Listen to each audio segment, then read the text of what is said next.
This story started because I kept asking myself one question. What does kindness actually look like to someone who has never received it? I don't mean grand romantic gestures. I don't mean big declarations. I mean someone quietly removing a tripping hazard just because they noticed, because they thought about you for 2 seconds. I wanted to write a protagonist who leads with that kind of instinct, and I wanted to put him next to someone who has absolutely no idea what to do with it. Before we get into it, a quick note. What you are hearing today is the friendly version. I do write explicit content. The full, uncut version of this story is on my Patreon. The link is in the description. Let's start. Chapter 1. Basic Accessibility and Other Sovereign Duties. Waking up with a mouth tasting like literal ash was not on Justin's agenda. He groaned and rolled over. His face hit something scratchy. Felt like cheap wool. Justin opened his eyes and stared at a dark, drafty stone ceiling. This was definitely not his one-bedroom apartment. He sat up. A massive headache spiked right behind his eyes. Along with the pain came a flood of memories that didn't belong to him. Images of a decrepit throne room, screaming peasants, a ledger filled with red ink and astronomical debt. Justin clutched his head. He squeezed his eyes shut. When he opened them again, the heavy velvet bed curtains were still there. The cold stone floor was still there. "Okay," Justin muttered aloud. "Don't panic." He was a 25-year-old accountant named Justin. He had been walking home from work. A delivery truck had blown through a red light. That was the last thing he remembered. Now, he was apparently King Justin VII. He was the ruler of a bankrupt kingdom. And according to the downloaded memories currently giving him a migraine, he was universally hated. The people called him the Trash King. Also, he was an alpha. Justin dropped his face into his hands. "Chloe, I am so sorry I made fun of your reading habits." His younger sister, Chloe, practically lived on fanfiction sites. She spent hours explaining the Omegaverse to him while he just wanted to watch basketball. He remembered her rants vividly. "Justin, you don't get it. The alpha is always a toxic jerk at first. He uses his pheromones to bully the tiny, fragile Omega. The Omega always cries and builds a nest out of stolen hoodies. It's about the character growth." Justin had laughed at her. Now he was living in her browser history. He stood up and looked down at himself. He was wearing an overly complicated linen nightshirt. He felt different, taller, broader. There was a weird energy thrumming under his skin. Felt like he had drank 4 espressos back to back. This must be the alpha biology Chloe talked about. He walked over to a tarnished silver mirror resting on a vanity. The face staring back was sharp and handsome, but the guy looked like he hadn't slept in 3 years. Dark bags hung under his eyes. Justin sighed. He started digging through a heavy wooden wardrobe. He needed clothes. As he wrestled with a pair of leather trousers that had entirely too many buckles, another memory surfaced. He got married yesterday. The corrupt High Council had forced the marriage. They wanted to humiliate the Trash King. So they arranged a treaty with the rival Valerian Empire. They married Justin off to a political hostage. The new consort was a blind Omega from a disgraced noble house. The original King Justin had been furious. He had locked the Omega in the adjoining chambers after the ceremony. Then, the original king drank a goblet of wine and went to sleep. Justin paused, holding a ridiculous ruffled shirt. He touched his chest. The original king didn't just go to sleep. He died. That explained the taste of ash and the massive headache. Someone had poisoned the Trash King. Justin's soul had somehow snapped into the empty body. The transmigration process must have reset the body's physical state. It burned out the toxin. Justin was immune, right? Okay, Justin said. He pulled the shirt over his head. Step 1. Don't get assassinated again. Step 2. Don't be a toxic alpha. He remembered Chloe's descriptions of Omegas. Tiny, fragile, constantly weeping, driven by hormones. Justin felt a surge of pity. This poor blind guy was dragged across the continent. He was dumped into a broke, drafty castle. He was married to a tyrant. He was probably terrified right now. He was probably huddled in a corner, waiting for the cruel Alpha King to break down the door. "I'm going to be a good roommate," Justin resolved. "I will establish clear boundaries. I will not bite his neck. I will treat him like a normal human being." Justin walked to the heavy oak door connecting their chambers. He took a breath to steady himself. He knocked twice. No answer. "Hey!"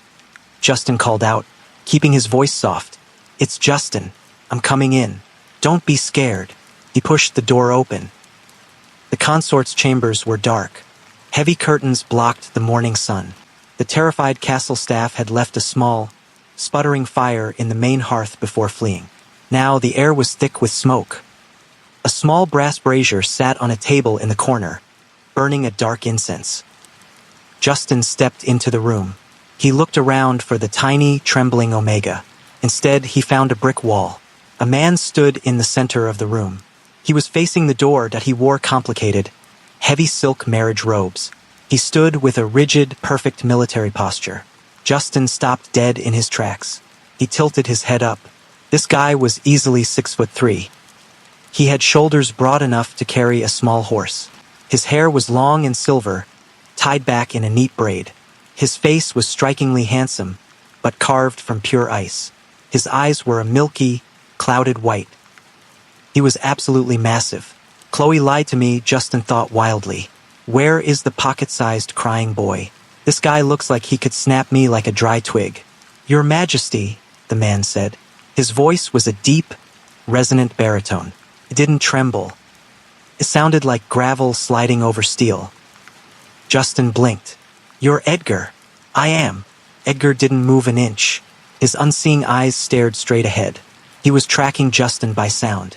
Every muscle in his massive body was tense. Edgar was waiting for the king to drop dead.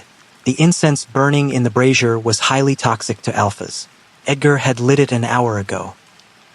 He had used the heat of the room's main hearth to guide him, carefully carrying a burning splinter of wood to the brass bowl. It was a slow-acting poison. The original king had taken a dose through his wine last night. This incense was supposed to finish the job. Edgar had taken this suicide mission to prove his worth to his family. He was an enigma, the rarest and most dominant gender. But his family viewed his blindness as a pathetic defect. They dressed him as an Omega and sent him to die as a political pawn. The corrupt High Council didn't care that he was built like a warhorse. They just wanted a hostage. Edgar expected the king to walk in, cough up blood, and collapse. Justin took a step forward. He sniffed the air. The smoke was heavy. Edgar held his breath. Any second now, the poison will hit his lungs. Is that sandalwood? Justin asked. Edgar frowned. What? Justin took another deep breath.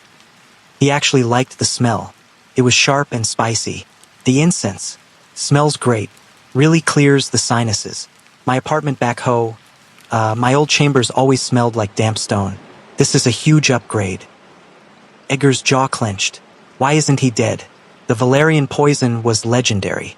It melted alpha respiratory systems. But this king was just standing there, casually breathing it in like it was a spring breeze. Edgar felt a cold spike of panic and shame. The poison failed. I failed. I am truly a defective enigma. I cannot even complete a simple assassination. Justin didn't notice the internal crisis happening 3 feet away. He was too busy looking at the floor. The castle staff hadn't prepared this room well. A large, bunched-up rug lay directly between Edgar and the bed. A heavy iron candelabra stuck out awkwardly from the wall. Hold on a second, Justin said.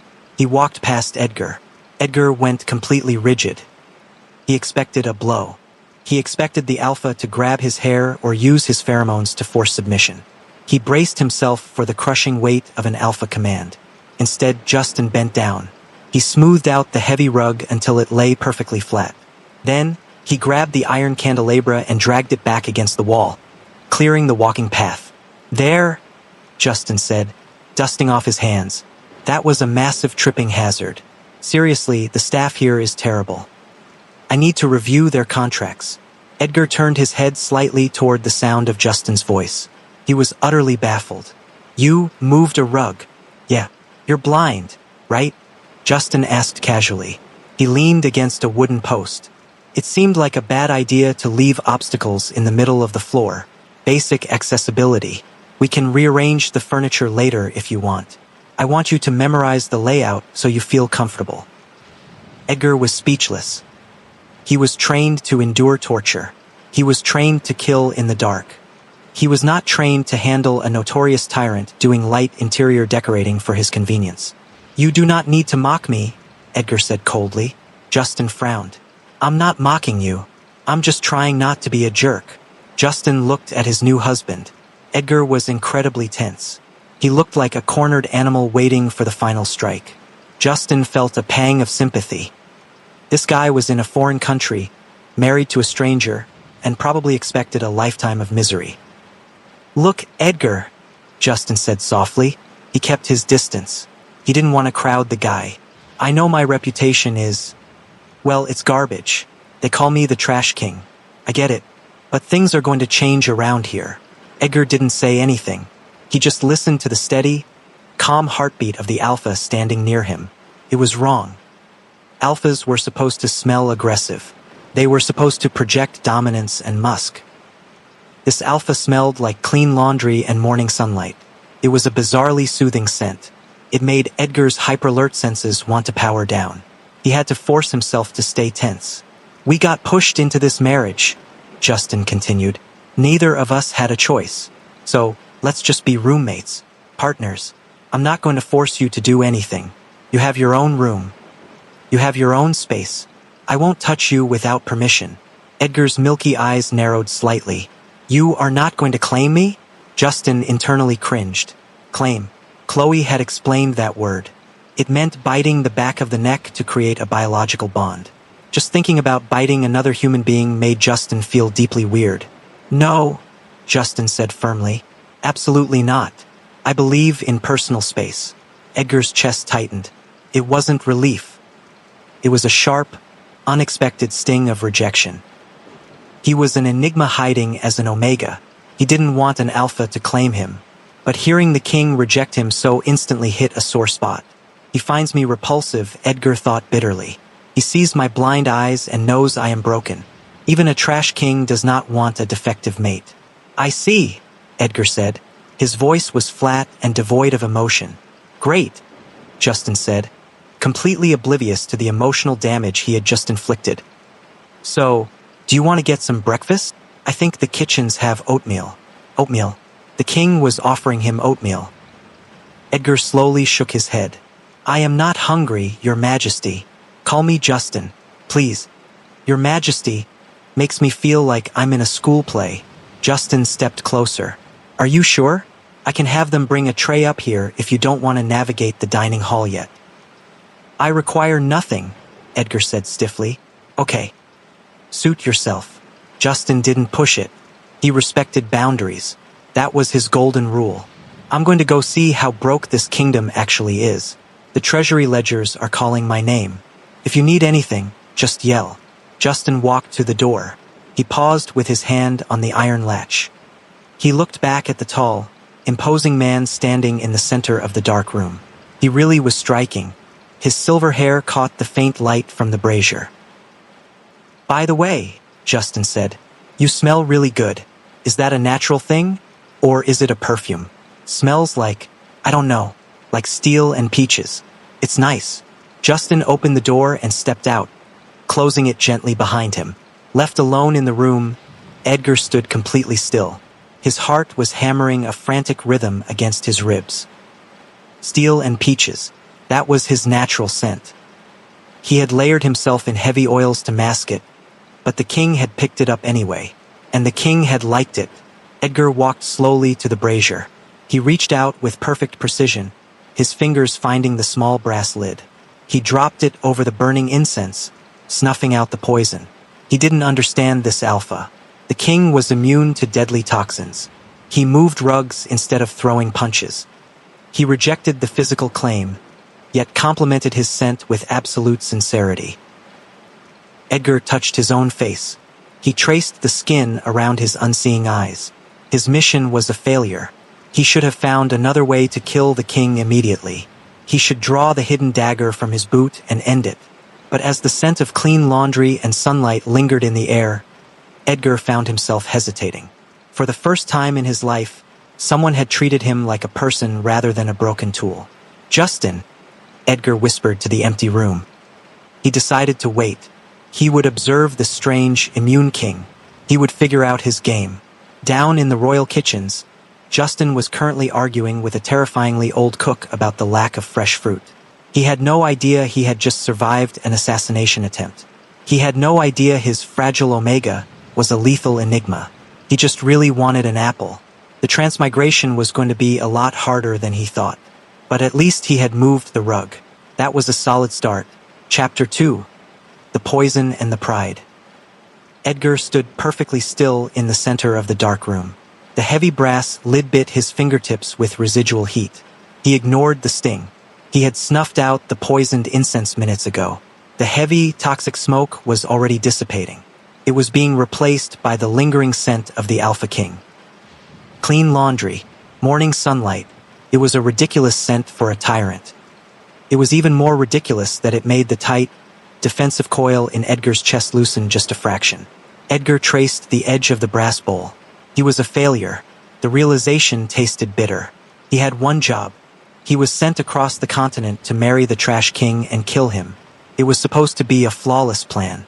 The House of Velmer did not tolerate weakness. They certainly did not tolerate defective heirs. And in his father's eyes, a blind enigma was the ultimate cosmic joke. Enigmas were myths walking among men. They were apex predators. They were born to dominate alphas, to subjugate the strong, to rule. But Edgar was born into total darkness. His father had taken one look at his unseeing, milky eyes and declared him useless. They hid his true gender. They drenched him in cloying, suffocating rose oil to mask his natural scent of steel and peaches. They dressed him in silks, branded him an Omega, and offered him up as a political pawn. If you cannot lead our armies, you will at least remove our enemies. His father had snarled the night before the carriage ride.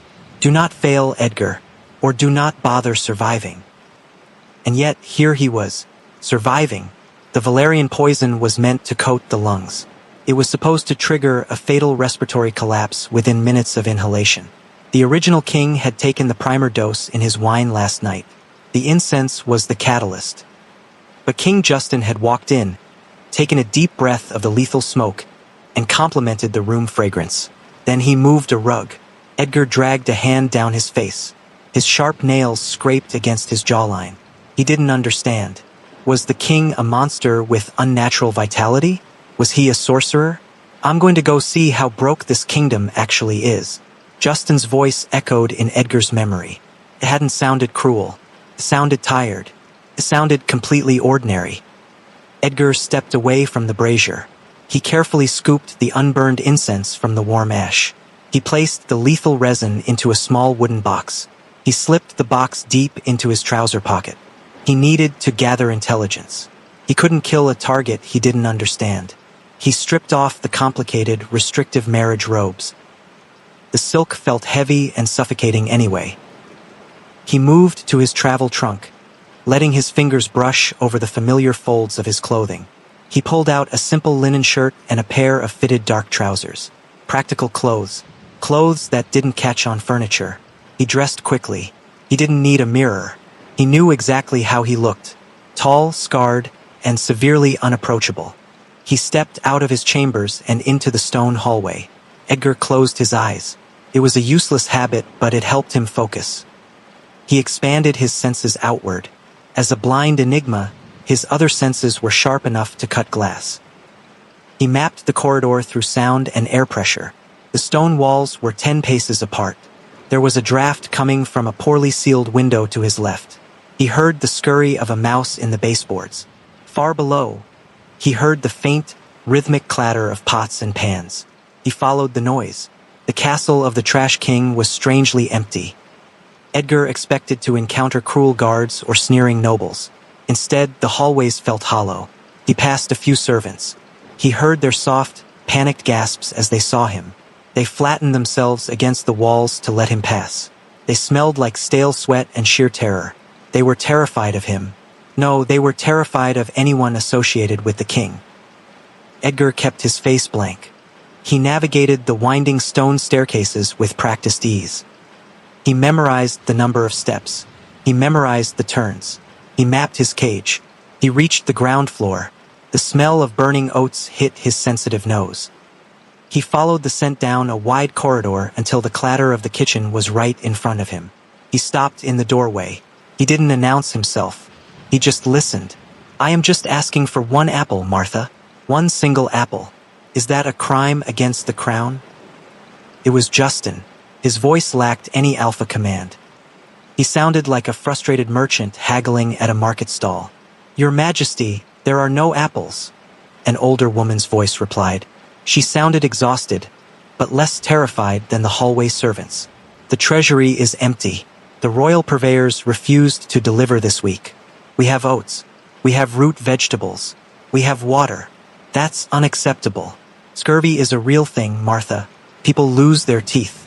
We are not losing our teeth on my watch." Justin sighed heavily. "Give me the oats. I'm gonna look at the ledgers. Someone has to be stealing from us. A kingdom doesn't just run out of fruit." Edgar stepped fully into the doorway. His heavy boots made a soft thud against the stone floor. The kitchen went dead silent. The clatter of spoons stopped. The crackle of the hearth fire suddenly sounded incredibly loud. "Hey!" Justin said. Edgar tensed. He prepared for the alpha's mood swing. "You made it out of the cave," Justin continued. His footsteps approached. "I was about to send a tray up. It's pretty grim down here." Edgar felt a warm, smooth wooden bowl being pressed into his hands. He took it automatically. "It's oatmeal," Justin said, "and I found exactly half a dried apple in a jar. I put it on top. It's a culinary masterpiece. Don't let anyone tell you otherwise." Edgar held the bowl. The wood was warm against his palms. He didn't say anything. He just stood there, a deadly assassin holding a bowl of peasant food. "Come on," Justin said. "Let's go to the study. It's too loud in here." Edgar expected Justin to grab his arm. He expected to be pulled or dragged. Instead, Justin just started walking. His footsteps were heavy and deliberate, making it incredibly easy for Edgar to follow him by sound. It was a small detail, but to Edgar it was staggering. Justin was intentionally making noise so Edgar wouldn't get lost. They walked into a room that smelled heavily of dust, old parchment, and spilled ink. The royal study. Justin pulled out a chair. It scraped loudly against the floor. "Have a seat. Eat before it turns into actual cement." Edgar sat down. He kept his posture rigid. He found the wooden spoon in the bowl. He took a bite. The oatmeal was bland and incredibly thick. The dried apple piece was tough. It was the worst meal he had eaten in months. He ate it in perfect silence. Justin was rustling through stacks of paper across the desk. He was muttering under his breath. "This makes no sense," Justin groaned. "These columns don't add up. Who taught these people double-entry bookkeeping?" "A goat." Edgar stopped eating. "Double-entry what?" "Bookkeeping," Justin said. "It's an accounting method. Every entry to an account requires a corresponding and opposite entry to a different account. It balances the books, or it should, but this ledger is a disaster. It looks like a toddler got hold of a quill." Justin paused. The rustling stopped. "Wait," Justin said. "You're from Velmer, right?" Edgar's grip on the wooden spoon tightened. "I am. Velmer is the biggest trade hub on the western coast. Your family controls the main ports. How do they handle import taxes on raw materials versus finished goods? Do they use a flat tariff or a tiered system?" Edgar froze completely. He sat in the dusty royal study, his unseeing eyes wide open. He processed the question. It was a complex, highly specific economic inquiry. An Alpha King was asking his blind, Omega consort for financial advice. In Edgar's world, Omegas were decorative. They were meant to speak softly, smile beautifully, and bear children. They were never asked about port tariffs. Even as a secret enigma, Edgar's family had never valued his mind. They only cared that his eyes were useless for sword fighting. "Why are you asking me this?" Edgar asked slowly. His voice was guarded, defensive. "Because I need help," Justin said simply. "I'm looking at these grain tax records.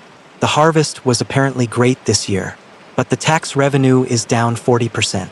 That doesn't happen unless the tax collectors are skimming off the top, or there's a loophole in the transit laws." Justin wasn't testing him. He wasn't mocking him. He genuinely wanted to know.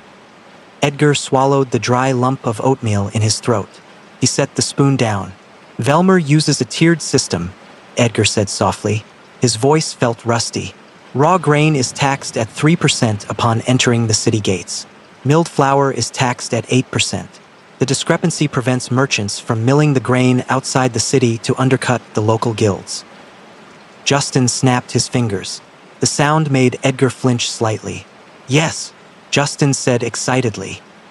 That's exactly what's happening here. Look at this. Well, obviously you can't look at this. Sorry. I'll read it.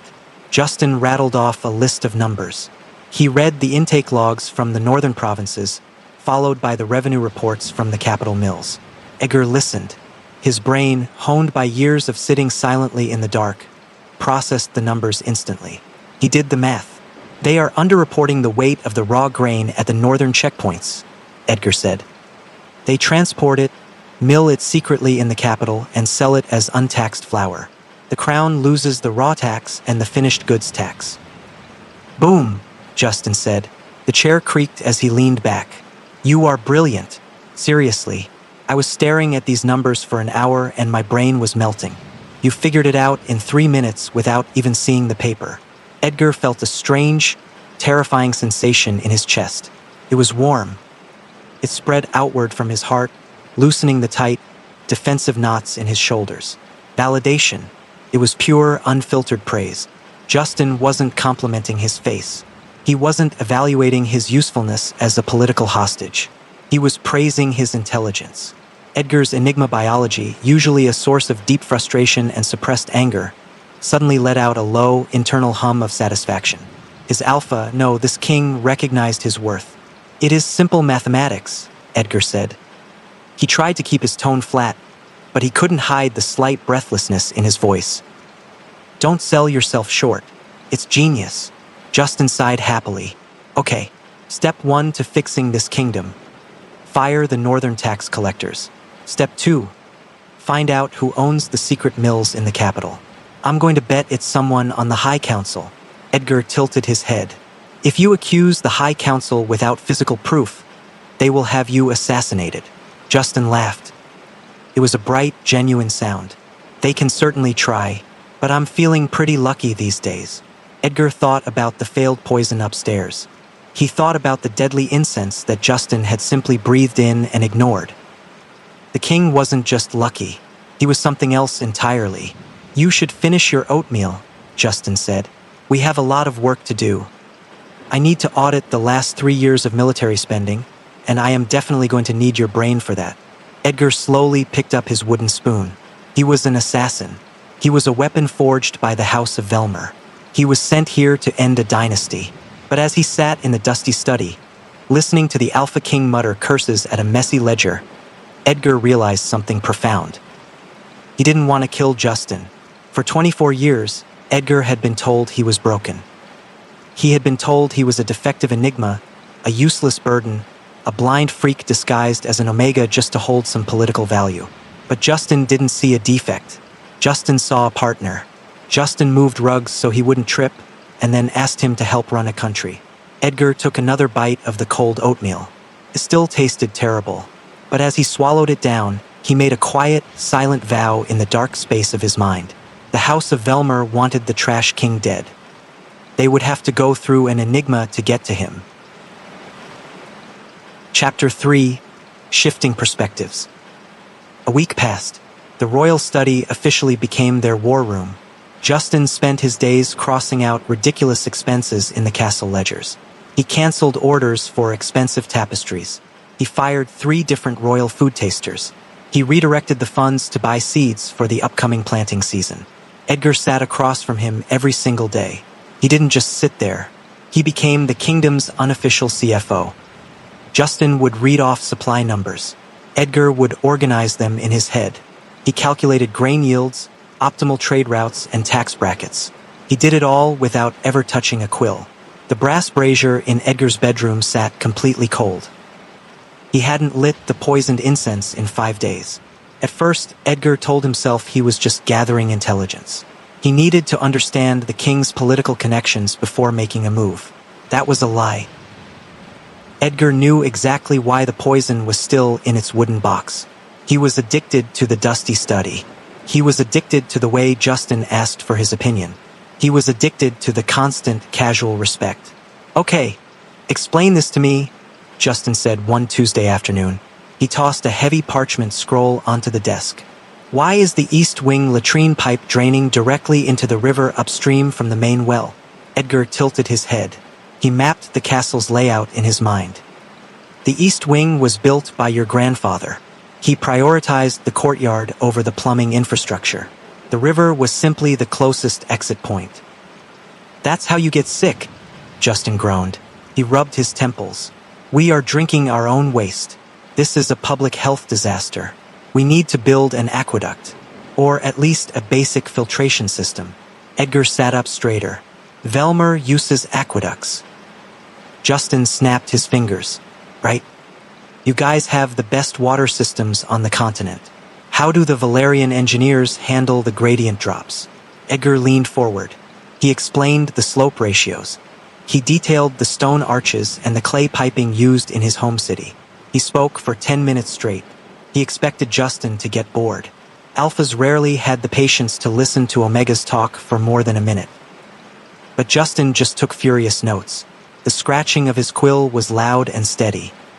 "You're a lifesaver," Justin said when Edgar finished. "Seriously, I'm promoting you to chief engineer. I'll draw up the plans tonight. We can start digging next week." Edgar went perfectly still. "Lifesaver." His father's voice echoed in the back of his mind. "You are useless, Edgar. A defective embarrassment." Then Justin's voice replaced it. "You're a lifesaver. You are brilliant." The contrast was staggering. The family that shared his blood had thrown him away like garbage. This stranger treated him like the most valuable person in the castle. Edgar made a quiet, absolute decision right then. The House of Velmer was dead to him. He was not going back. He was not going to be their assassin. He was staying right here in this drafty, broke kingdom. "Justin," Edgar said softly. "Yeah." Justin didn't look up from his notes. "I cannot read your blueprints," Edgar pointed out. "If I am to be your chief engineer, I need to know what you are building." Justin stopped writing. He dropped the quill. "Oh, shoot, you're right. I'm an idiot. Give me a second." Edgar heard the scrape of a chair. Justin walked over to a side table. There was a sound of wood scraping against wood. Then a small knife carved into pine. Edgar waited patiently. He listened to Justin's steady heartbeat. He breathed in the clean, sunny scent of him. It settled the aggressive, territorial enigma instincts that usually kept Edgar on edge. Being near Justin was incredibly grounding. 10 minutes later, Justin walked back over. "Hold out your hands," Justin said. Edgar raised his hands, palms up. Justin placed a flat, thick piece of pine wood into Edgar's grasp. "I carved a quick tactile map. It's rough, but it gets the point across. Can I guide your hand for a second?" Edgar's breath hitched slightly. "Yes." Justin stepped closer. He reached out and gently grasped Edgar's right hand. Justin's fingers were warm and calloused. A sharp, electric jolt shot up Edgar's arm. His Enigma biology instantly flared. This was his alpha. This was his mate touching him. A deep, possessive growl threatened to rip out of his throat. He forced his jaw shut. He locked the sound behind his teeth. He couldn't blow his cover. He couldn't scare Justin away. Justin was completely oblivious to the biological crisis he just triggered. He guided Edgar's index finger to the edge of the wood. "Okay, feel this groove right here?" Justin asked. His voice was right next to Edgar's ear. "That's the river. Now trace it up." Edgar dragged his finger along the carved line. His skin burned where Justin was touching him. "This raised block is the castle," Justin explained. He moved Edgar's hand to the center of the board. "And these deep cuts right here? That's the new aqueduct route. It bypasses the latrine runoff entirely. Makes sense." "Yes," Edgar managed to say. His voice came out a full octave deeper than usual. "Awesome." Justin let go of Edgar's hand and stepped back. "We'll go over the construction budget tomorrow. Do you want to brave the kitchens again? I think Martha found some actual potatoes today." Justin watched Edgar trace the map. He noticed the strong line of Edgar's jaw. He saw the way the sunlight caught his silver hair. Justin felt a strange flutter in his chest. He quickly shoved the feeling down. Edgar was a political hostage. He was a blind Omega who needed a safe space. Justin was not going to make things weird. He was determined to just be a good friend. But it was getting harder. Edgar was incredibly smart. He was fiercely competent. Justin found himself wanting to spend every waking hour with him. He wanted to hear Edgar's low, gravelly voice. He wanted to hear that rare, low sound Edgar made when Justin's terrible jokes landed, half exhale, half something almost warm. "Potatoes sound fine," Edgar said. "Great, let's go." Justin walked out the door. His footsteps were heavy and easy to follow. Edgar stood alone by the desk. He gripped the wooden map tightly. He cataloged the heat lingering on his skin. He felt an intense, slow-burn attraction pulling him toward the king. It was entirely new to him. He walked over to the open window of the study. He reached into his pocket. He pulled out the small wooden box containing the valerian poison incense. He didn't hesitate. He pitched the box out the window. It fell down into the rushing river below. It disappeared into the dark water. The emotional walls were completely shattered. The assassin was gone. The enigma was awake. And he was going to protect this oblivious, ridiculous king with everything he had. Chapter 4. The Dark Library. Daytime in the castle was pure chaos for Edgar. The stone halls echoed endlessly. It was a nightmare of overlapping sound waves. Guards marched in heavy iron boots. Maids clattered metal trays against the walls. His unique enigma senses relied heavily on air currents and subtle vibrations. When the background noise peaked, he was genuinely blind. Just yesterday, a heavy supply cart had rattled past him in the courtyard. The noise completely overwhelmed his spatial awareness. He walked directly into a stone pillar. He heard the guards snicker. He heard the pitying whispers of the servants. It made him feel entirely useless. Proved his father's cruel words right. He was a defective weapon. But the Royal Library at midnight was a completely different world. It was perfectly silent. The thick velvet curtains absorbed any stray sounds from the courtyard. Here, the world snapped into crystal clarity for him. Every towering bookshelf was a solid block of displaced air. He could track a small spider spinning a web near the ceiling. In the quiet dark, he was not broken. He was flawless. Justin sat at the massive oak desk in the center of the room. He was surrounded by fresh tax reports. The weeks had blurred together in a rush of ledgers and rebuilding. It had now been over a month since the transmigration. They were actually pulling the kingdom out of massive debt. Justin had introduced a strange farming concept called crop rotation. Edgar used his hidden intelligence network to bypass the corrupt lords. He enforced the new rules directly in the outer provinces. They were finally seeing a profit. But progress made very dangerous enemies.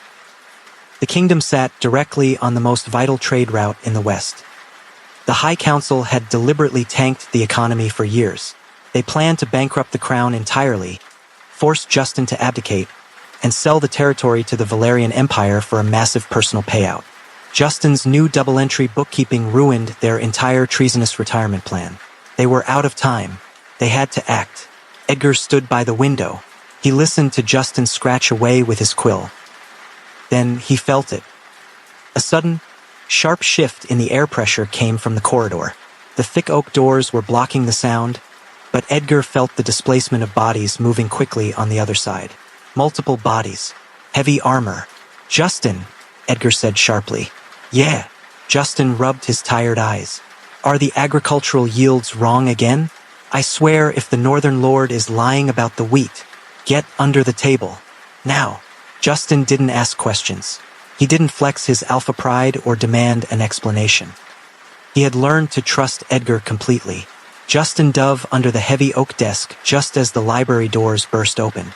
6 men slipped inside. They wore dark, oiled leather armor to prevent rattling. They moved quickly. One of them turned the heavy iron lock. The click echoed loudly in the quiet room. Edgar mapped the room instantly. 6 distinct heartbeats. 6 sharp intakes of breath. They smelled of cheap iron polish and nervous, sour sweat. These were council assassins. The leader of the group raised a heavy crossbow. He aimed at the nearest burning wall sconce and fired. He quickly moved to extinguish the remaining torches. Within seconds, the library plunged into pitch blackness. "The king is trapped," the leader whispered to his men. His voice was full of arrogant confidence. "The Omega is blind anyway. Find them, cut their throats, and make it look like a robbery gone wrong." They thought the dark was their ally. It was a fatal miscalculation. Edgar let out a slow, silent breath. The last bit of his Omega disguise vanished in the dark. He didn't need eyes. He felt the air part as the first assassin stepped forward. Edgar moved. He was completely silent. He grabbed the first man's wrist, twisting it sharply. He drove his elbow into the man's temple. The assassin dropped without making a single sound. 5 left. The second man swung a short sword blindly in the dark. Cut nothing but empty air. Edgar stepped smoothly inside the man's guard. He delivered a crushing strike to the throat. The man collapsed, gagging quietly on the carpet. 2 down. The other assassins panicked. The absolute silence of the room was broken by the sound of their comrades hitting the floor. "Where is he?" one of them hissed, swinging his blade wildly. Edgar used the voice to pinpoint his exact location. He swept his leg out, shattering the man's kneecap. As the assassin fell forward, Edgar struck the back of his neck, rendering him unconscious. The remaining 3 bunched together near the center aisles. They were breathing heavy, jagged breaths. Their fear tasted sharp and metallic in the air. Edgar wove between the tall bookshelves. He used the narrow rows to separate them. He grabbed one man by the armor straps and dragged him into the deep shadows. He neutralized him with a swift chokehold. He took down the next with a heavy leather-bound encyclopedia straight to the face. The leader backed up against the large arched window. He was trembling violently. He realized he was the only one left standing. Edgar stepped out of the shadows. He grabbed the leader by the throat and slammed him hard against the thick glass. The heavy pane shattered entirely under the impact, raining glass onto the floor. The man slumped to the floor, completely out cold. It was over in less than a minute. Edgar stood in the center of the ruined library. His chest heaved. Adrenaline flooded his veins like liquid fire. His Enigma biology spiked hard, triggered by the intense combat. The raw, primal need to protect his territory and his mate burned through his iron control. Outside, the heavy clouds parted. Bright moonlight spilled through the shattered window frame. It illuminated the library in a pale, silver glow. Justin crawled out from under the heavy desk. He stood up slowly. He brushed dust off his trousers. He looked at the 6 unconscious assassins scattered across the floor. Then he looked at his husband. Edgar looked incredibly dangerous. His neat silver braid had come loose, spilling around his broad shoulders. He stood over the defeated men, breathing heavily. He waited for Justin to recoil. He waited for the Alpha King to shout in fear at the monster hiding in his castle. Justin walked forward. He kicked a fallen sword out of the way. He stopped just 2 feet from Edgar. "Holy shit!" Justin breathed. Edgar tensed. He braced himself for the rejection. "That was the most incredible thing I have ever seen," Justin said. His voice was full of absolute awe. There was zero fear in his tone. "You took them all down, in the dark, without a weapon. You are amazing." Edgar stared blindly ahead. He was entirely stunned by the raw admiration in Justin's voice. The intense physical combat, the adrenaline, and the pure, unfiltered praise collided violently in his system. His Enigma biology snapped completely. The rut hit him like a physical blow, heavy and undeniable. Edgar took a step forward. His natural scent of steel and peaches rapidly flooded the room. The real Enigma was finally out. Chapter 5: The Fever Awakens. The library smelled heavily of old parchment and spilled ink, but a new scent was rapidly taking over. It was steel and peaches. It was incredibly thick. It coated the back of Justin's throat with every breath. Justin frowned. Chloe had told him all about Omegas. She swore they smelled like vanilla or sugar cookies. This did not smell like vanilla. This smelled heavy. It smelled distinctly dangerous. Edgar. Justin took a cautious step forward. "Are you hurt?" Edgar didn't answer. He turned away from the unconscious assassins on the floor. He walked straight to the heavy oak doors of the library. He grabbed the thick iron locking bar. He dropped it into the brackets with a massive clang. They were sealed in. "What are you doing?" Justin asked. His voice echoed slightly in the quiet room. Edgar turned around. He took a deep, jagged breath. His broad chest expanded. He looked absolutely massive, bathed in the pale moonlight. "My suppressants," Edgar said. His voice was a rough, deep gravel. "The fight burned them out." Suppressants. Justin blinked. He tried to search his chaotic, transmigrated memories. "Wait, are you going into heat? We need to get a doctor, or get you to your room." "I am not in heat," Edgar stated. "This is an enigma fever." He stalked toward Justin. He moved with a terrifying, predatory grace. Justin's instincts suddenly screamed at him. Alpha biology was supposed to make him dominant. It was supposed to make him stand his ground and command the room. Instead, Justin felt an overwhelming pressure. It was suffocating. It forced him to take a step back. Then another. His legs felt strangely weak. His hips hit the edge of the large oak desk. He was trapped. Edgar didn't stop. He stepped right into Justin's personal space. He slammed both his hands down on the desk. He trapped Justin entirely between his muscular arms. Justin looked up. His heart hammered against his ribs. "Okay, if you aren't an Omega, what are you?" "I am an enigma," Edgar said bluntly. Justin stared at him. He mentally scrolled through everything his sister had ever yelled at him about fanfiction. Alpha, Beta, Omega. That was the whole list. She never mentioned an enigma. Not once. "I don't know what that means," Justin admitted. His voice shook slightly. Edgar leaned in close. His nose brushed the sensitive skin at the crook of Justin's neck. Justin shivered violently. The casual contact sent a massive shock of electricity straight down his spine.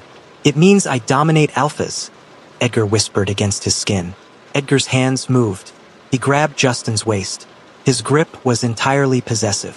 There was zero hesitation left in him. The quiet, insecure, blind assassin was completely gone. The enigma fever took absolute control. Justin gasped out loud. His own body betrayed him entirely. His alpha pheromones tried to flare up in defense. They tried to project authority. Edgar's scent absolutely crushed them. It was a complete biological overwrite. The air in the library grew heavy and hot. Justin's knees buckled. He couldn't hold his own weight anymore. Edgar caught him effortlessly. He lifted Justin off the floor. He set him down hard on the edge of the desk. Ledgers and tax reports scattered everywhere. Parchment fluttered to the floor in the dark. "Justin," Edgar rasped. It was a demand. It left no room for argument. "Yeah," Justin breathed out. He was completely out of his depth. He was a modern accountant. He drove a Honda Civic. He was not prepared to handle a fantasy supergender. But he was also incredibly moved. Edgar was gorgeous. He was lethal. He had just dismantled 6 armed men to protect him. Justin looked at Edgar's blind, milky eyes and felt a massive surge of pure affection. Edgar didn't wait any longer. He crashed his mouth against Justin's. The kiss was punishing. It was desperate. Justin opened his mouth immediately and kissed back just as hard. Edgar tasted like dark tea and pure adrenaline. Edgar broke the kiss. He trailed open-mouthed, wet kisses down Justin's sharp jawline. He breathed in the scent of clean laundry and sunlight. His mouth dragged down to the crook of Justin's neck. "Mine!" Edgar growled against the sensitive skin. Justin gripped Edgar's broad shoulders. He held on as tight as he could. His fingers dug into the dark linen of Edgar's shirt. "Okay," Justin said breathlessly. "Yes, yours." Edgar bit down hard. It was a sharp, piercing pain. Justin cried out into the quiet library. His hands clamped down on Edgar's back. The pain only lasted a single second. It was immediately followed by a massive rush of pure, blinding euphoria. The Enigma's grounding energy flooded directly into Justin's senses. It bonded them instantly, an invisible tether snapping into place. It changed Justin's biology on a cellular level. Edgar pulled back slightly. He pressed a gentle kiss over the fresh mark. He wrapped his arms around the king, and the heavy fever dragged them both under completely. And we are going to leave them right there for now. That is the end of the friendly version of Chapter 5. But the scene definitely does not stop there. What happens next gets intense, and it gets very spicy. If you want the full, uncut continuation of Edgar's fever, you can find it right now on my Patreon. The link is right down in the description. Chapter 6. The morning after. Justin woke up with a stiff neck. He blinked against the bright morning light. The royal library looked like a war zone. Books were scattered everywhere. Ink stained the expensive rugs. 5 unconscious assassins were tied up with heavy curtain cords in the corner. The 6th man, nursing a shattered kneecap, was awake and firmly gagged. He whimpered quietly in the shadows. Justin sat up slowly. He was lying on a pile of velvet cushions pulled from the reading chairs. He was wearing his linen shirt, but it was completely unbuttoned. He touched his own chest, right over his heart. There was no physical mark, but a distinct, invisible tether pulsed there. It didn't hurt. It just felt warm. It hummed slightly under his fingertips. Justin rubbed his face. Last night was not a dream. His blind, supposedly fragile husband had slaughtered a hit squad. Then, his husband turned into an enigma and locked their invisible bond into place on a desk. Justin felt totally different. His alpha biology was usually a loud, buzzing energy. Now it was perfectly quiet. He felt anchored. He felt deeply, aggressively tied to the man standing by the window. Edgar was already awake. He was fully dressed in his dark, practical clothes. He stood by the shattered, arched window. The morning breeze poured through the empty window frame. It ruffled his silver hair. He stood with his hands clasped tightly behind his back. His posture was military stiff. Justin watched him for a second. Edgar looked like a man waiting for the executioner. "Hey!" Justin croaked. His voice was raspy. Edgar flinched. It was a tiny movement, but Justin caught it. "Your Majesty," Edgar said. His voice was completely flat. It was the same dead tone he used on their wedding night. All the warmth from the past month was completely gone. Justin frowned. He pushed himself off the cushions. His lower back protested loudly. The oak desk was not meant for sleeping, or anything else, really. "We are back to your Majesty?" Justin asked. He buttoned his shirt. Edgar didn't turn around. "I crossed a line. I broke the natural order. You are an alpha king. I am what I am. I overpowered you. I marked you." Edgar swallowed hard. His milky eyes stared out at the morning sky. "If you wish to call the royal guards, I will not fight them. If you wish to execute me for treason against an alpha, I accept the sentence." Justin stopped buttoning his shirt. He stared at Edgar's broad back.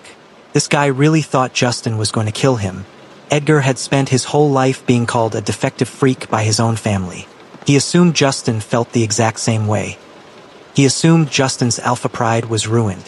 Justin sighed. He walked across the messy library.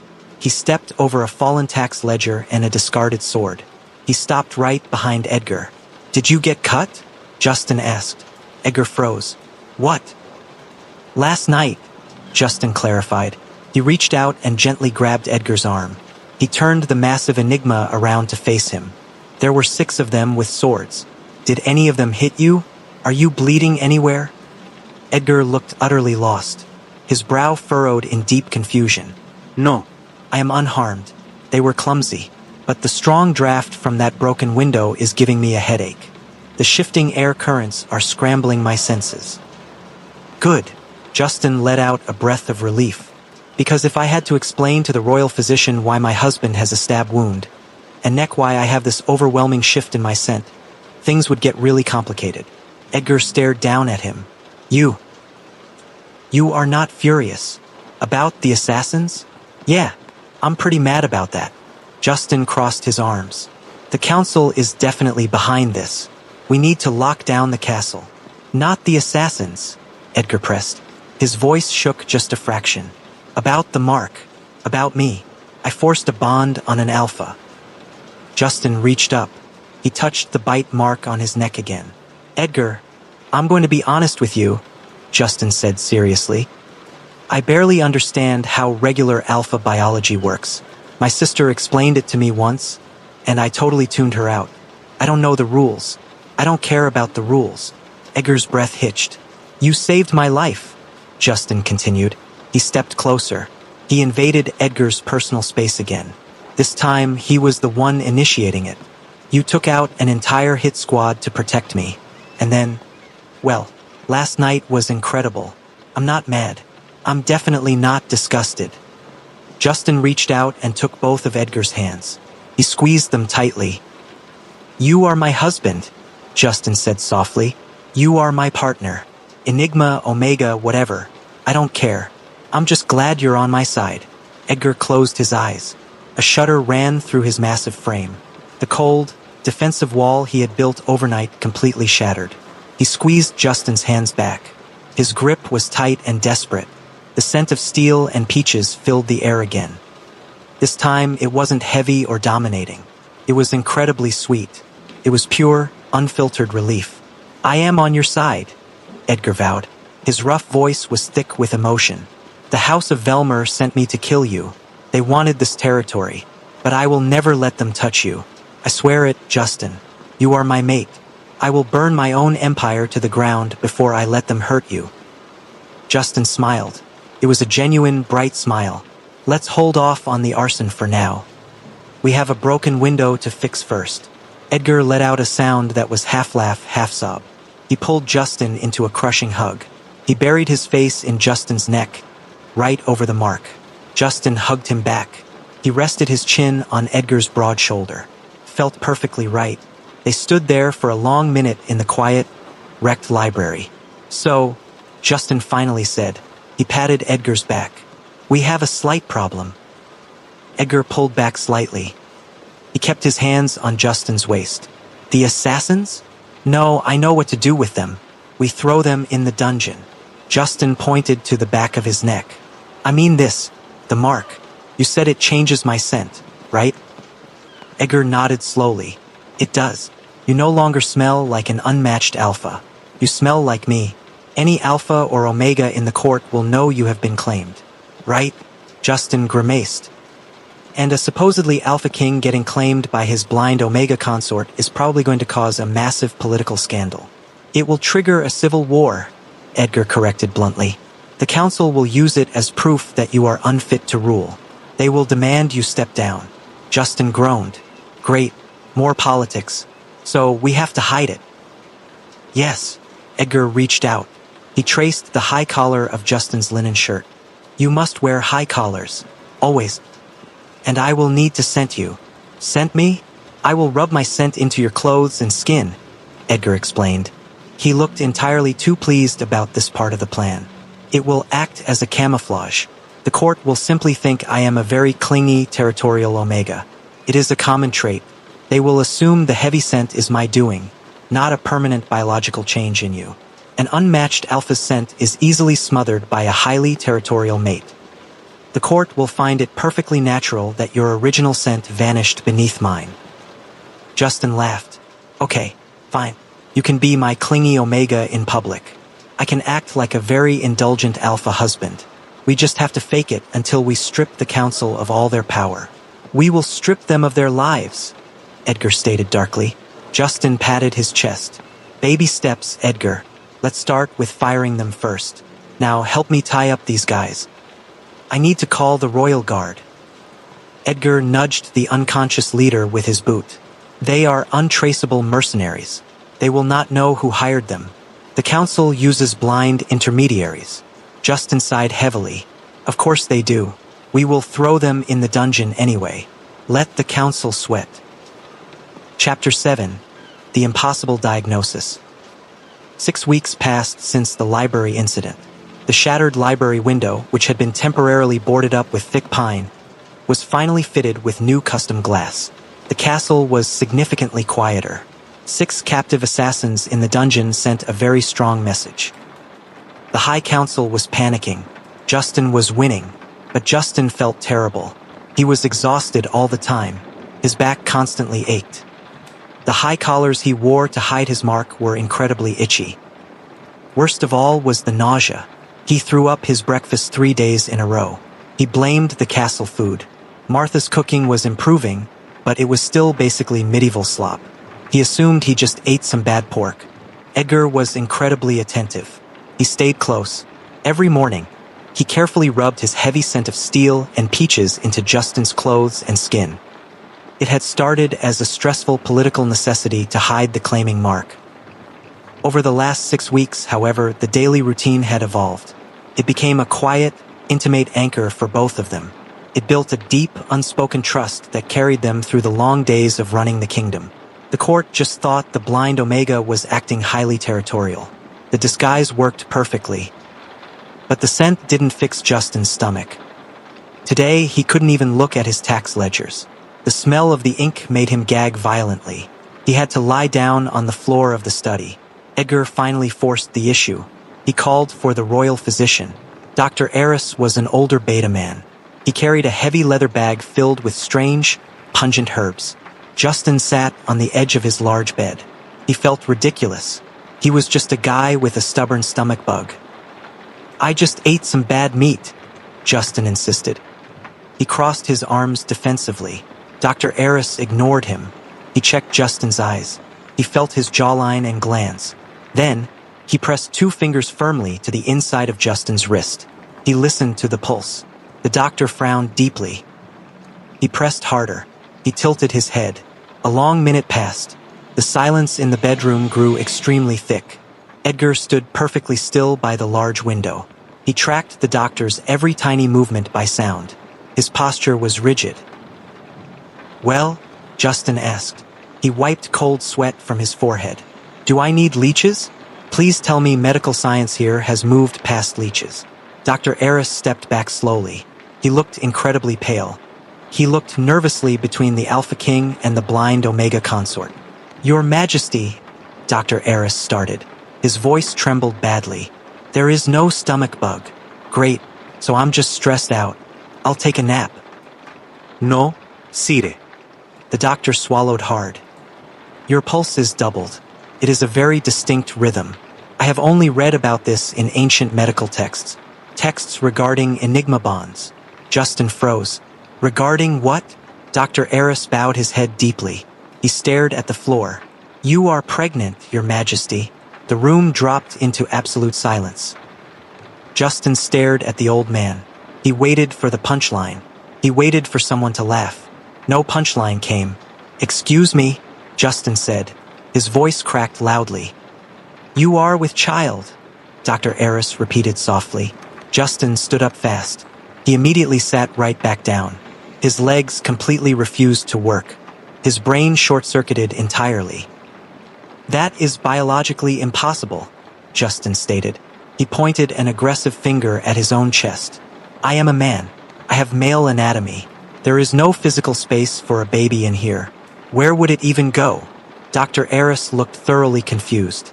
"Sire, Enigma Bond alters the host's internal structure. It creates the necessary biological accommodations." "Accommodations?" Justin's voice jumped an entire octave. "What accommodations? I don't have a uterus. I don't have the plumbing for this." He was a modern accountant. He knew exactly how basic biology worked.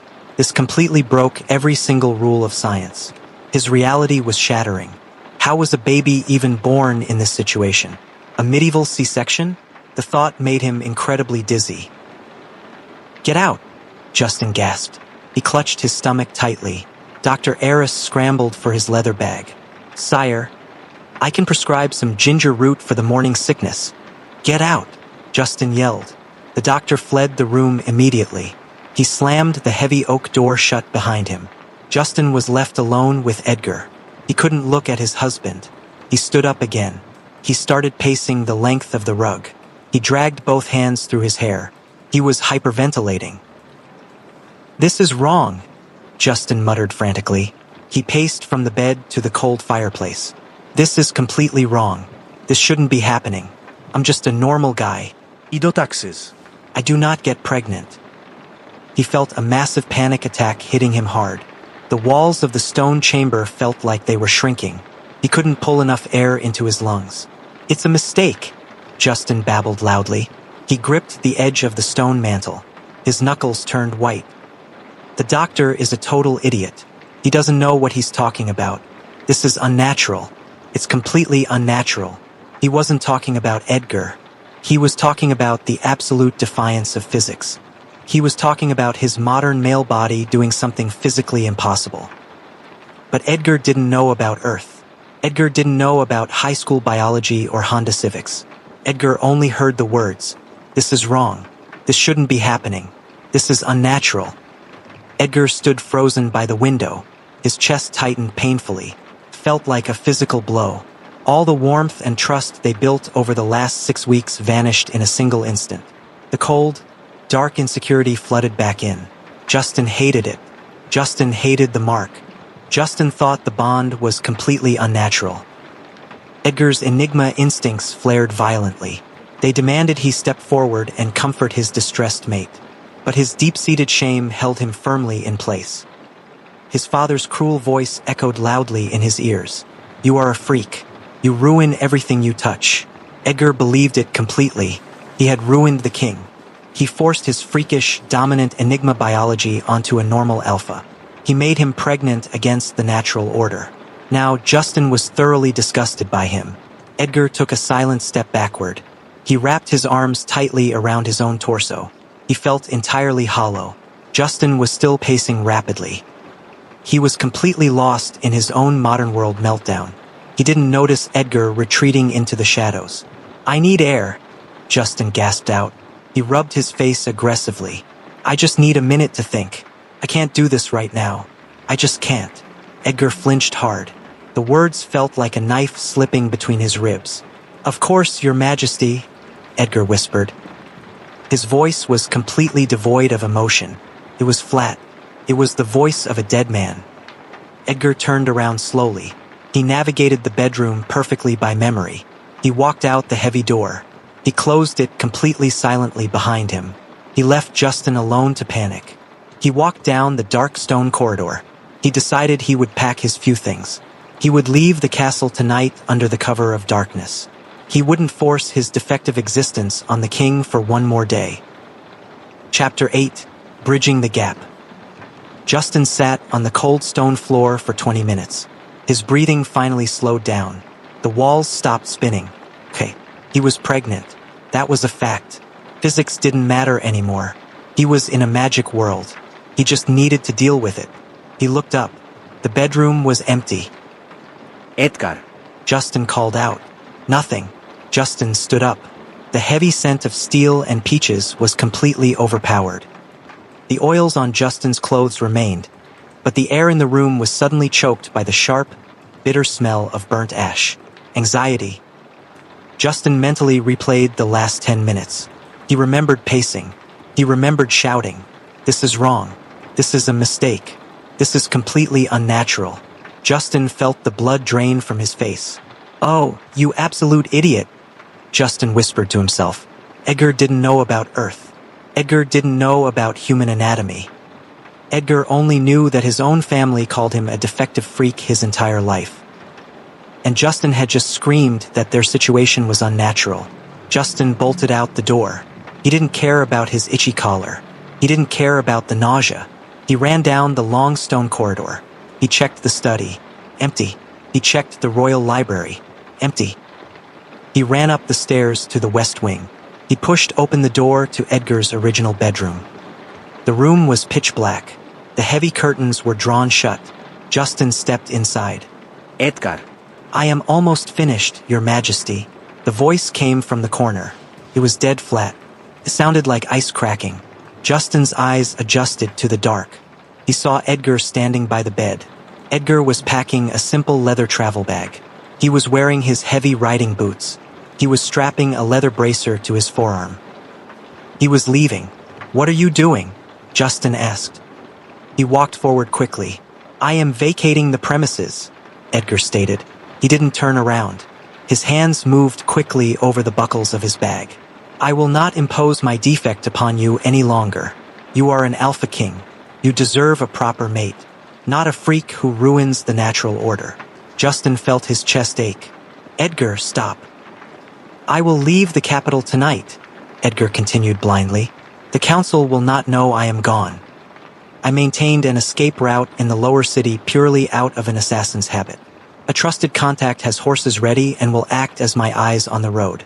I will hunt down the remaining Valerian spies in the outer provinces. I will protect your borders from the shadows. You will never have to look at me again. Edgar reached for his cloak. Justin didn't hesitate.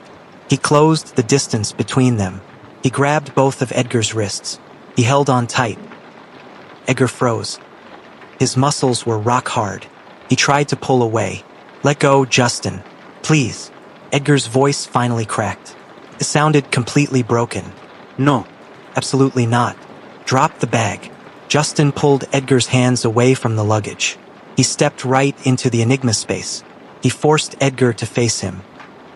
You are an idiot, Justin said fiercely. You are a massive, gorgeous, utterly stupid idiot. Edgar blinked his unseeing eyes. He looked entirely lost. Listen to me, Justin ordered. He kept his grip firm on Edgar's wrists. I am not from this world. I didn't just wake up from a coma a month ago. My soul literally came from another dimension. Edgar stood perfectly still. In my world, I was just a regular guy, Justin explained rapidly. We don't have alphas. We don't have omegas. We definitely do not have enigmas. And men do not get pregnant. Ever. It is physically, biologically impossible where I come from. Edgar's breath hitched. So when the doctor told me I was pregnant, my brain completely broke, Justin said. His voice softened. I wasn't having a crisis about you. I was having a crisis about physics. I was trying to figure out where the baby even goes. I was panicking about organs I don't possess. Justin moved his hands. He slid them up Edgar's arms and gripped his broad shoulders. When I said it was unnatural, I meant the biology. Not you. Never you. Edgar swallowed hard. You do not think I am a monster? You are the best thing that has ever happened to me, Justin said bluntly. You are brilliant. You are lethal. You are my husband. And you claimed me. I am proud of our bond. Justin dragged one hand up to touch Edgar's face. He rested his palm against Edgar's sharp cheekbone. I don't care about the natural order, Justin whispered. I don't care what your garbage family said about you. You are perfect. Your eyes are perfect. Your scent is perfect. You are exactly what I want. A long, shuddering breath ripped out of Edgar's chest. The heavy, dark tension in the room shattered completely. The bitter smell of ash vanished. It was instantly replaced by Edgar's familiar, grounding scent. Edgar dropped his travel bag. It hit the stone floor with a dull thud. He crashed forward. He wrapped his massive arms around Justin's waist and buried his face in Justin's neck. Justin hugged him back fiercely. He ran his fingers through Edgar's long silver hair. He held the enigma as tightly as he could. I'm sorry, Justin murmured against the silver hair. I should have explained it better. I just freaked out. I'm a modern guy. This is a lot to process. Edgar shook his head against Justin's shoulder. No, I should not have assumed. I let my past dictate my reaction. Edgar pulled back just enough to frame Justin's face with his large hands. His milky eyes were wide and frantic with relief. You are truly from another world? Edgar asked in a low whisper. Yeah, it's called Earth. It's very loud and the taxes are way worse than here. Justin smiled softly. I'll tell you all about it. But you have to promise me you will never pack a bag again. Edgar traced Justin's jawline with his thumbs. I swear it. I will never leave you. Good. Justin let out a tired sigh. He leaned his forehead against Edgar's chest. Because I am apparently pregnant, and I have absolutely no idea what to do. I need you here. Edgar's enigma biology flared up immediately. It wasn't defensive this time. It was deeply, overwhelmingly protective. His mate needed him. His mate was carrying his child. Edgar picked Justin up completely off the floor. Justin let out a startled yelp. Hey! You need rest, Edgar stated. He carried Justin out of the dark room like he weighed absolutely nothing. The doctor said you were stressed. I am taking you back to bed. I can walk, Justin protested weakly. No, Edgar said stubbornly. You are carrying our child. You will not lift a finger. Justin gave up. He rested his head against Edgar's broad shoulder. He let the enigma carry him down the stone hallway. The panic was entirely gone. His modern logic was officially dead. Justin didn't care anymore. He had a giant, lethal, intensely loving husband. He could figure out medieval pregnancy later. Right now, he just wanted to take a nap. Chapter 9. The Sweet Surrender. Edgar carried Justin back to the main chambers. He didn't put him down until they reached the massive four-poster bed. He laid Justin down gently on the mattress. Justin sank into the pillows. He was exhausted. The panic attack had drained all his energy. His brain still felt completely fuzzy. Edgar didn't step away. He stayed right by the edge of the bed. He reached out and started undoing the buttons of Justin's itchy high-collared shirt. "I can undress myself," Justin mumbled. He lazily batted at Edgar's hands. "I know," Edgar replied softly, "but you do not have to." The last of the ice was gone. The deadly assassin persona was completely packed away. Edgar was entirely focused on his mate. His hands were incredibly gentle. He pushed the heavy linen off Justin's shoulders. Justin shivered as the cool air hit his skin. Edgar immediately stepped closer. He radiated heat like a massive furnace. His heavy scent filled the room. It was thick and grounding. It chased away the last lingering bits of Justin's nausea. Edgar discarded his own heavy tunic. He kicked off his boots. He joined Justin on the large bed. This was nothing like the library. The library was fueled by adrenaline and combat. It was desperate and aggressive. This was entirely different. This was deliberate. This was a man trying to prove his devotion. Edgar pulled Justin into his arms. He mapped Justin's face with his fingertips. He traced the slope of his nose and the curve of his lips. He was memorizing him all over again. He wanted to catalog every single detail. "Earth," Edgar whispered. "It sounds very far away." "It is," Justin said. He tilted his head into Edgar's touch. "It's a completely different universe. No magic. No enigmas. Just a lot of concrete and traffic jams. But I don't miss it right now." Edgar kissed him. It was slow and incredibly sweet. Justin opened his mouth immediately. He tasted the dark tea on Edgar's tongue. He tangled his fingers in Edgar's long silver hair. The strands felt like heavy silk. The enigma biology was usually demanding. It wanted to conquer. Right now, it was purely protective. Edgar's large hands slid down Justin's chest. He trailed his fingers lightly over Justin's flat stomach. Justin tensed slightly. The whole pregnancy thing was still messing with his head. It was a massive mental block. Edgar noticed immediately. His heightened senses picked up the sudden spike in Justin's heart rate. He stopped moving. "Are you in pain?" "No," Justin breathed out. "Just weirded out. There's a lot to process. I keep expecting to wake up in my own apartment." Edgar lowered his head. He pressed a warm, open-mouthed kiss right over Justin's navel. "I will keep you safe," Edgar promised against the bare skin. "I will protect you. I will protect this child. The council will not touch you. My family will not touch you. You have my absolute word." Justin relaxed. The tension melted right out of his muscles. He believed Edgar completely. The enigma didn't make empty promises. Edgar moved back up. He peppered soft kisses over Justin's ribs and collarbone. Justin pulled Edgar closer. He wanted the skin-to-skin contact. It silenced the loud, anxious thoughts in his modern brain. Edgar took the invitation. He settled his weight over Justin. He moved with perfect, blind precision. He knew exactly where to touch. He knew exactly what Justin liked. Things get incredibly heated from here. To read the completely uncensored explicit scene where Edgar worships his king, head over to my Patreon, link in the description. Hours later, the fire in the hearth had burned down to glowing red embers. Justin rested his head on Edgar's broad chest. He listened to the steady, strong heartbeat. He traced lazy circles on Edgar's arm. The thick muscles shifted under his fingertips. Edgar. Justin whispered into the quiet room. "I am awake," Edgar replied. He ran a large hand slowly up and down Justin's bare back. "I'm really hungry."